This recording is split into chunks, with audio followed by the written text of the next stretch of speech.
کے گوشت کو اچھا اور موٹا تازہ کرنے کے لیے جانور کو خصی کیا جا سکتا ہے۔ ایک تو بات ثابت ہوئی کہ جانور کو خصی کرنا یہ جائز ہے، اور پیارے پیغمبر جناب محمد رسول اللہ صلی اللہ علیہ وسلم کی حدیث ہے سنن ابن ماجہ کے اندر 31-22 نمبر، حضرت ابو ہریرہ رضی اللہ تعالیٰ عنہ فرماتے ہیں کہ اللہ کے نبی علیہ السلام قربانی کے لیے 2 بڑے بڑے موٹے تازے سینگوں والے چت کبرے خصی مینڈے خرید کر لاتے، سینگوں والے بھی ہوتے، موٹے تازے چت کبرے مینڈے خصی وہ لاتے، اور اللہ کے نبی علیہ السلام ان کو قربانی کے لیے ذبح کرتے تھے۔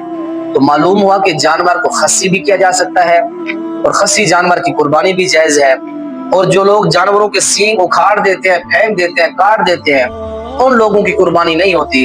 سینگوں والے جانور کے اللہ کے نبی نے قربانی کی، یہ ثواب ہے۔ تو اللہ تعالی ہمیں نبی علیہ السلام نے جن خصوصیات والے جانور کی قربانی کی ہے، اللہ وہ جانور ہمیں کرنے کی بھی توفیق دے۔ السلام علیکم ورحمۃ اللہ۔